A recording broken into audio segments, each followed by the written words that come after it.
The desert of Valorous was silent, wide, and endless, stretching like a golden ocean under the hot twin suns.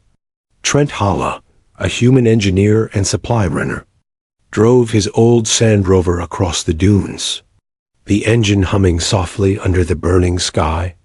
For hours he had seen nothing but sand, broken rocks, and the shimmering air dancing in the heat. He wanted nothing more than to reach his outpost, rest his feet, and cool his face with recycled water. But fate had other plans for him today. His scanner suddenly beeped, loud and sharp.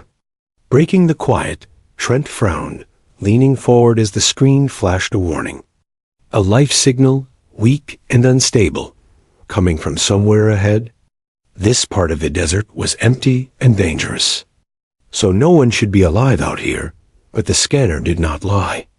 Trent turned his rover toward the signal, climbing a tall dune, sand spraying behind the wheels. As he reached the top, his eyes widened. At the bottom of the dune lay a crash site, smoke rising from a half-buried escape pod, its metal torn open like a crushed can. He felt a sting of worry. Someone inside needed help. Trent jumped out of the rover and ran toward the pod, shielding his face from the heat coming off the broken engine. He called out, "Hey, can you hear me?" But no sound came from inside. With a deep breath, he pushed the metal door wider, the hinges screaming in protest. Inside, lying against the wall, was an alien woman, injured and barely conscious. Her skin was pale blue, marked with faint glowing lines that pulsed softly like fading light. Trent knelt beside her, checking for a pulse. It was weak, but it was there. Her breathing was shallow, her chest rising only a little each time. Her clothes were torn, stained with sand and dark violet blood. He whispered, "You're alive. Just hold on." When he touched her arm, the glowing marks on her skin brightened for a moment, as if reacting to him. Trent pulled his hand back in shock before leaning closer to study them. He had never seen anything like this before. The lines looked like symbols, like stories written in light. Who was she, and why was she here? The woman opened her eyes just a little, her voice nothing more than a broken whisper. "Help. Please." Her accent was strange, but the fear in her voice was clear. Trent nodded quickly. "I got you." He lifted her gently, surprised that she was lighter than she looked. As he carried her out of the pod, her hand weakly clutched his shirt, holding on as if he was the only safe thing in this big empty world. Trent placed her in the rover's back seat, covering her with his emergency blanket. The sun was getting hotter, and she would not survive long without shade and treatment. Before starting the engine, Trent checked the horizon. The desert looked empty, but something felt wrong. A strange feeling crawled across his neck, a feeling of being watched. He scanned the dunes again, but saw no one. Still, his gut told him danger was close. He climbed into the driver's seat and started the engine. The rover bumped forward, leaving the burning crash site behind. Inside, the alien woman shivered under the blanket, even though the heat was unbearable. Her glowing marks flickered, growing dimmer each minute. Trent knew she needed help fast. The desert winds grew louder as he drove, pushing sand across the path like soft waves. The rover's tires slipped, but Trent kept the wheels steady. He looked back at the injured woman, her eyes half open, watching him with silent fear. He tried to give her a calm smile. "Don't worry. I won't let anything happen to you." But deep inside, even he was unsure if he could keep that promise. Suddenly, the scanner beeped again, this time showing something new. Multiple moving signals behind them, fast and closing in. Trent's heart tightened. He whispered, "Someone is following us." The woman heard him, and her eyes widened in terror. With trembling lips, she spoke one word, a word that made Trent's blood run cold. "Danger." Trent pressed the rover harder. Speeding across the dunes, sand exploded behind them as the engine roared. He checked the scanner again. Yes, the signals were growing clearer. Whoever they were not friendly. The woman's breathing grew rough, her glowing marks now flashing like a warning sign. Trent pushed forward, refusing to stop. He did not know who she was, what she had done, or why someone wanted her. But he knew one thing for sure. If he left her behind, she would die. And Trent Hall was not the kind of man who left someone to die in the desert. The rover raced toward an old mining shelter Trent used for storage. It was weak, rusty, and half buried in sand. But it was the only safe place nearby. As they reached the entrance, Trent saw movement in the distance, dark shapes standing on the dunes. Watching, waiting, he swallowed hard. Time was running out. He carried the alien woman inside the shelter, laying her gently on an old supply mattress. Her hand reached for him, weak and shaking. "Please, don't let them take me," she whispered with fear that pierced his heart. Trent squeezed her hand, his voice steady and calm. "I won't, I promise." Outside, the desert wind howled like a warning. The hunters had found their trail, and the real danger was only beginning. The shelter was dark, cold, and full of dust. But for Trent, it was still safer than the open desert. As he closed the metal door behind him, the sound echoed through the empty room like a warning. Wind outside pressed against the walls, bringing sand through old cracks. The place smelled of rust and old tools. But it was the best he had. Trent hurried back to the alien woman. Worried her breathing had gotten weaker.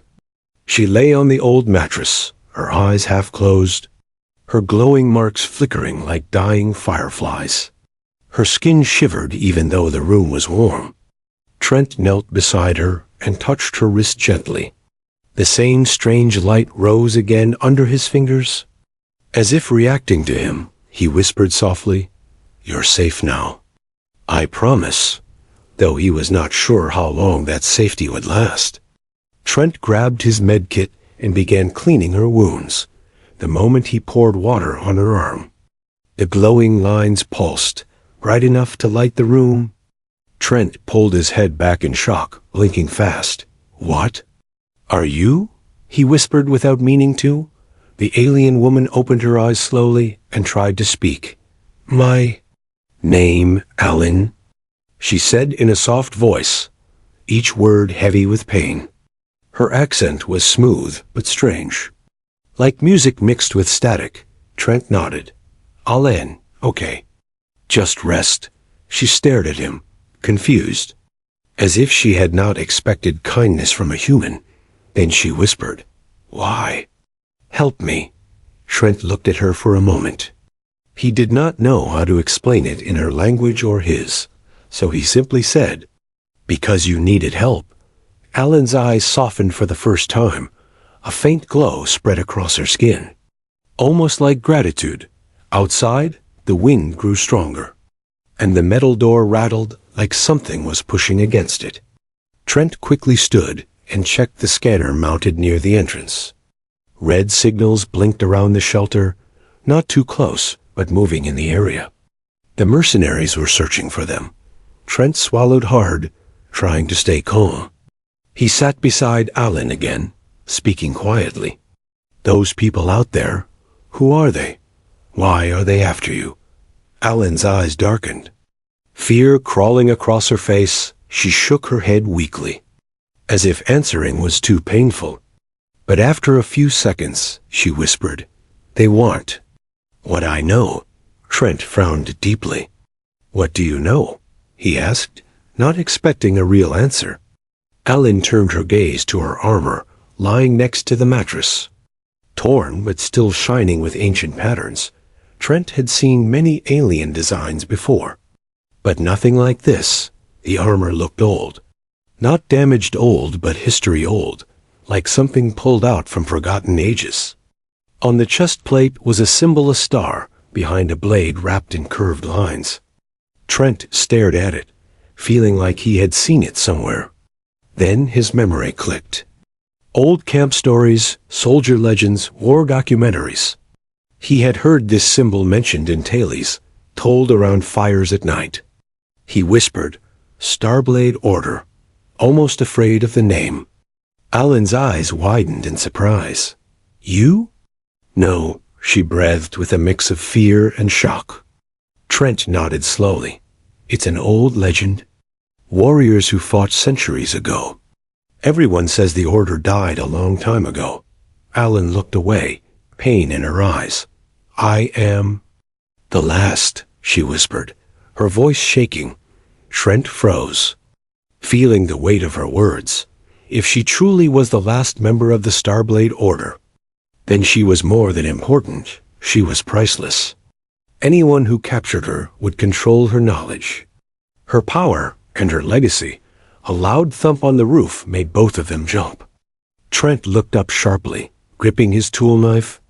Another thump followed, and sand fell from the ceiling. Something was climbing on top of the shelter. Alan struggled to sit up, fear burning in her glowing eyes. "They found us," she whispered.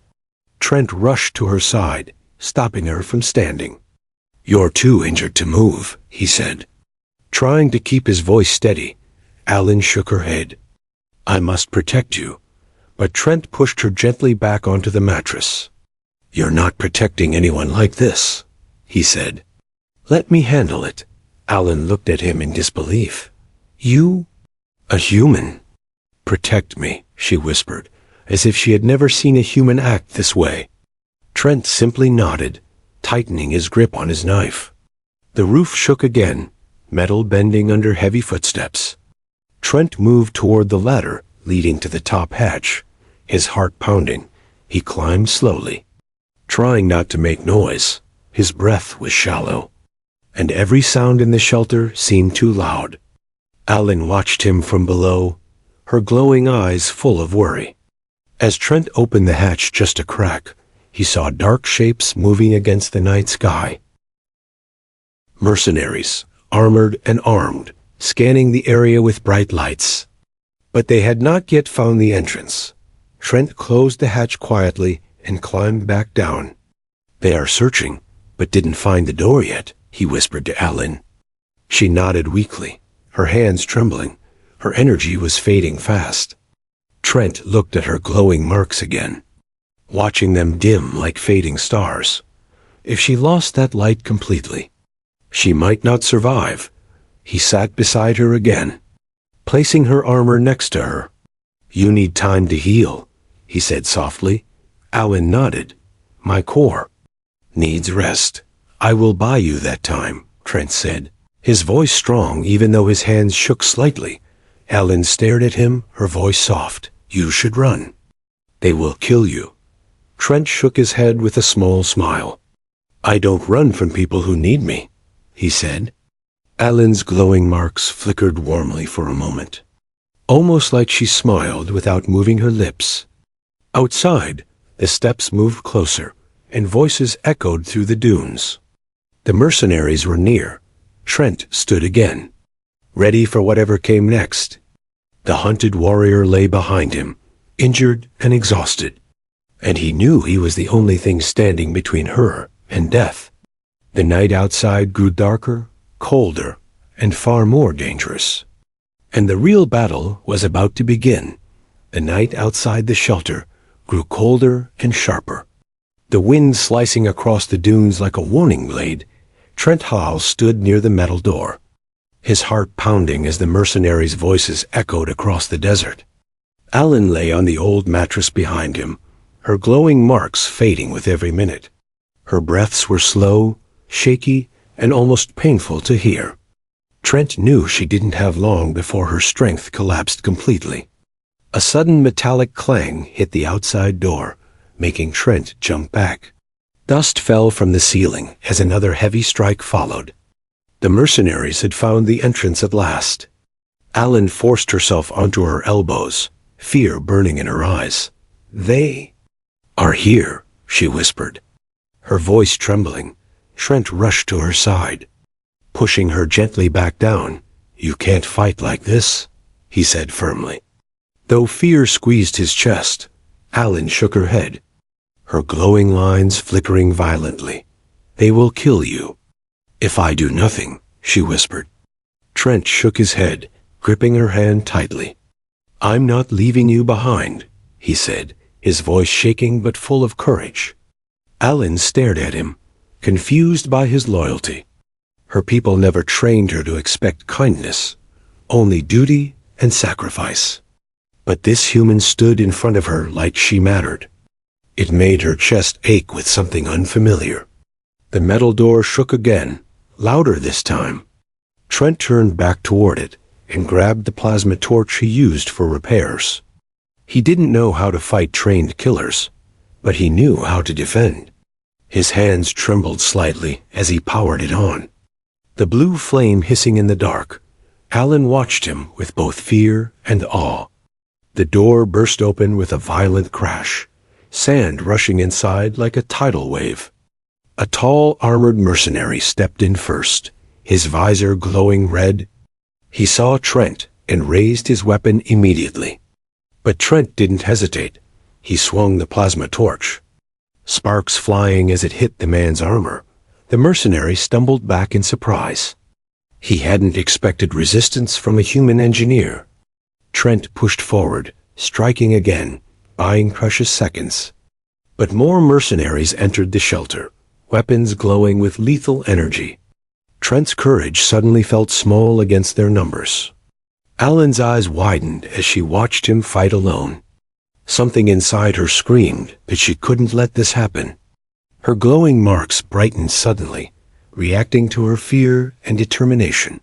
She pushed herself up, every muscle burning with pain. She whispered something in her ancient language, a forgotten prayer of her order. One mercenary aimed his rifle at Trent's chest. Trent froze, knowing he couldn't block this shot. But before the mercenary could fire, a blast of blue energy exploded across the shelter. The force knocked Trent to the ground and sent the mercenaries back into the wall. Trent looked up in shock, not understanding what had happened. Alan was standing now, barely, her glowing marks brighter than ever. They pulsed through her skin like living fire. Her eyes shone with silver light. Ancient power awakening inside her, even injured. She looked like something out of legend. Trent whispered softly, "Alan, what are you?" But Alan didn't answer.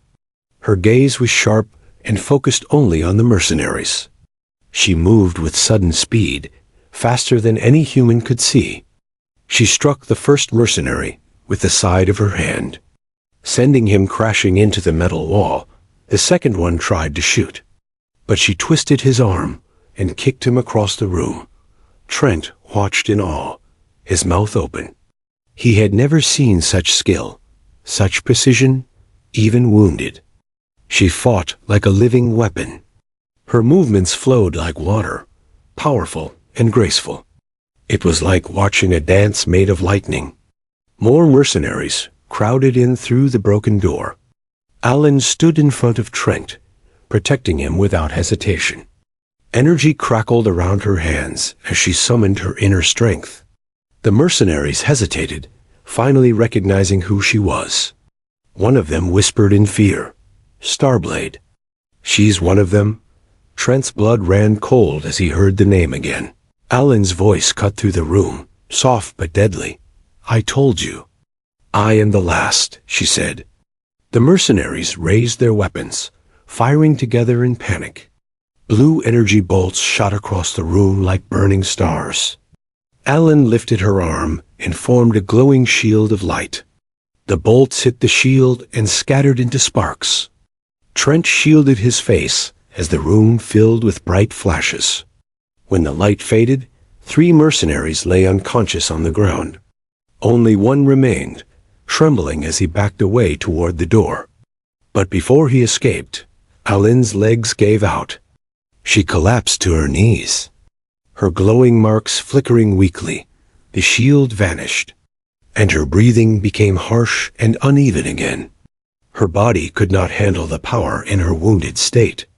Trent rushed to her side and caught her before she fell. "Alan, stop. "You're hurting yourself," he said. Panic in his voice, she looked at him weakly, her eyes losing their silver glow.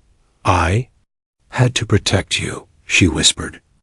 Her voice trembling, Trent held her close, fear and guilt mixing inside him.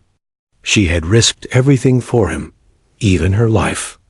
The last mercenary ran out into the night, shouting into his communicator, "Target located, she's alive." "She's here." Trent felt cold dread grip his heart. More of them would come, stronger and faster. They didn't have much time. Alan leaned against him, whispering painfully, "They will not stop. Not until I am dead. Or captured." Trent swallowed hard, his resolve turning into steel. "Then I won't let them take you," he said. Holding her tightly, Alin closed her eyes, a single tear sliding down her glowing cheek. And outside, in the darkness, the desert whispered with danger. More enemies were coming. And the true storm had only just begun. The night grew heavier around the old mining shelter, a thick silence covering the desert like a dark blanket. Inside, Trent helped Alan sit against the wall, her breathing shallow, her glowing marks dimming again after the fight. She tried to stay awake, but her energy was fading fast. Trent wiped the sweat from her forehead, feeling helpless as her strength slipped away. He whispered softly, "You're safe for now. Just rest," though even he didn't fully believe it. Outside, the wind carried the sound of distant engines. More mercenaries were coming, and they would not stop this time. Trent stood up, pacing the room, thinking fast. They needed a plan, a place to run, something to protect Alan while she healed. But the desert offered no mercy, only danger. A sudden beep from Trent's old communicator made him stop. He grabbed it, checking the signal. It was from someone in the nearby colony, a man named Darius, a trader Trent had trusted for years. The message was short. "Trent, I heard trouble near the dunes. Respond quickly." Trent felt a rush of relief, thinking help had arrived. He answered quietly, "Darius, I need backup. I have an injured traveler. Mercenaries are after us." There was a long pause. Too long. Then Darius replied in a flat, cold voice, "So it's true. You found her." Trent froze, a chill crawling up his spine. "How? How do you know?" he asked slowly. Darius laughed softly, a laugh Trent had never heard from him before. "Everyone is looking for her, Trent. She's worth more credits than you can imagine." Trent's heart dropped like a stone. Alin looked up weakly, hearing the voice through the communicator. Her eyes filled with fear. "Trent, turn it off. Please," she whispered. But Trent didn't need to hear more. He shut the device off and threw it aside, his jaw tight with anger. Darius had betrayed him. The mercenaries weren't searching blindly. They had inside help, someone who knew Trent's roots, his shelters, his habits, someone he trusted. A heavy feeling sank inside Trent's chest. He turned to Alan, kneeling beside her. "We can't trust anyone now," he said, his voice low and steady. Alan nodded slowly, her eyes weak but filled with understanding. "My order was hunted for knowledge. Knowledge no one must use," she whispered. "Those who chase me would use my core to start war again." Trent didn't know what her core meant, but he knew one thing. It was the reason she was being hunted, and the reason she had nearly died. He clenched his fists, frustration burning inside him. He hated seeing her suffer like this. A loud crash hit the roof, stronger than before. A piece of metal bent inward, sending dust raining onto the floor. Alan's eyes widened in fear. "They are close," she whispered with a trembling voice. Trent grabbed his plasma torch again, knowing he couldn't win a full fight. He walked to the back of the shelter, where an old tunnel lay buried, a mining passage he had never used. He kicked away the sand blocking the entrance and forced the rusty door open. Cool air rushed out from the darkness below. An idea sparked in his mind. "Alain, we can escape through here," he said. Helping her stand, she leaned on him heavily, her body cold and shaking. Her glowing marks flickered like dying stars.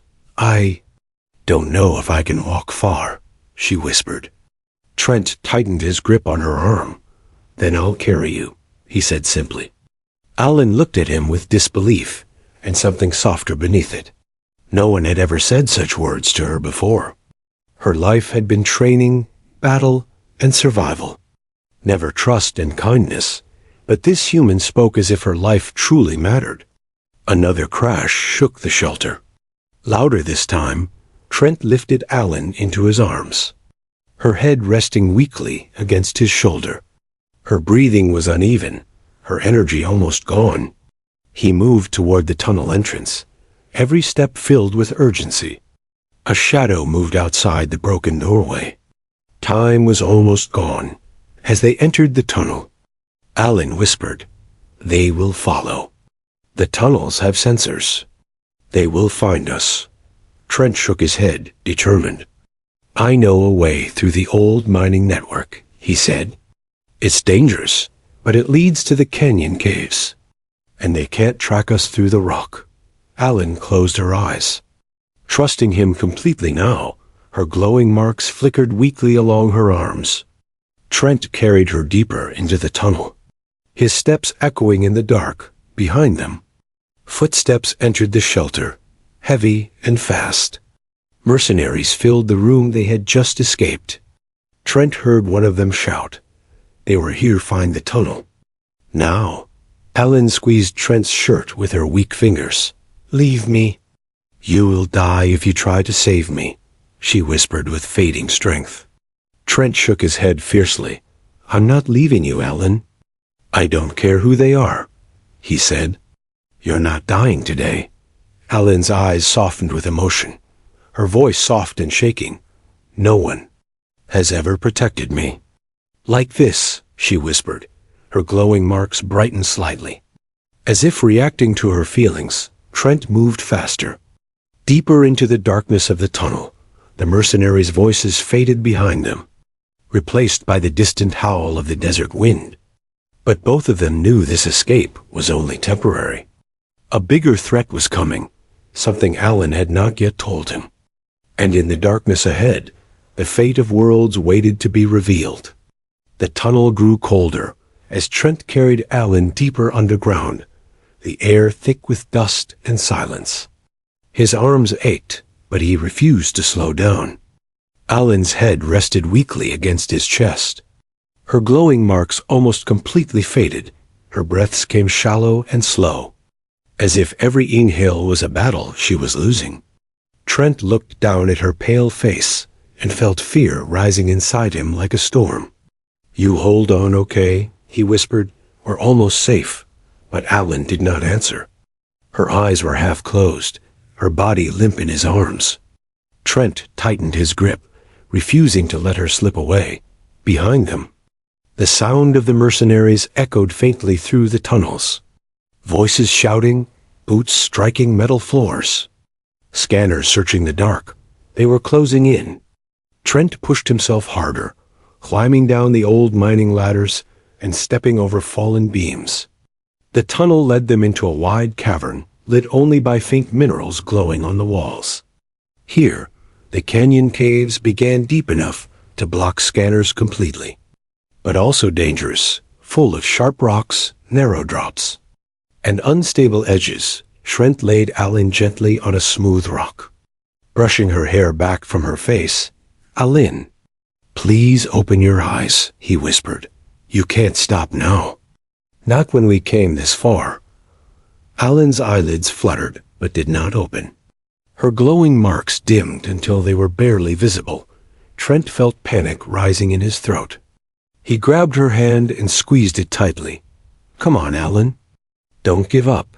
Her voice came out small, almost impossible to hear. "My core is empty. I cannot fight anymore." Trent shook his head fiercely. You don't need to fight. You just need to stay alive. But Alan's head turned slightly, sorrow on her face. You don't understand. If they reach me, everything ends, she whispered. My order held secrets. Ancient power? Power meant only for peace. Trent leaned closer.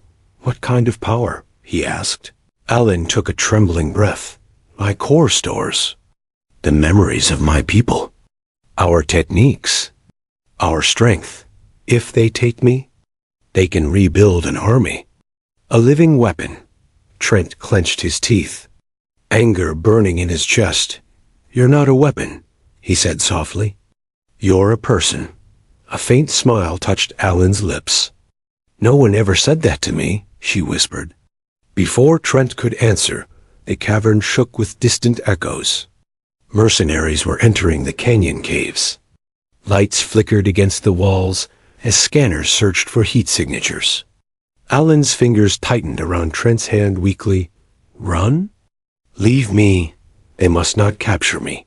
But Trent only shook his head. I told you, I don't leave people behind. His voice was firm, steady, unbroken. A loud metallic roar echoed through the cavern as a mercenary squad emerged from a nearby tunnel. Weapons glowing, helmets shining, the leader pointed at Aline and shouted, They'll capture her alive. Trent stepped in front of Alan without hesitation. His heart pounded, but his fear did not move him. You'll have to go through me, Trent said, gripping a fallen metal rod like a weapon. The mercenaries laughed cruelly. A human? Protecting a starblade? You must be insane. Trent didn't blink. Maybe I am, he said softly. But I made a promise. Energy bolts fired as the mercenaries advanced. Trent dodged behind a rock, shielding Alan with his body. He knew he couldn't win, not with a metal rod, not against trained killers. But he refused to step aside. Alan watched him, tears filling her tired eyes. Her voice trembled as she whispered, Why? Why risk your life for me? Trent looked back at her, breathless and scared, but still standing. Because you're worth saving, he said simply. Something inside, Alan shifted something ancient and powerful. A spark of light ignited in the glowing marks on her arms. Weak at first, then brighter, her core responded to the emotion in his words, to the courage he showed, to the connection she had never known.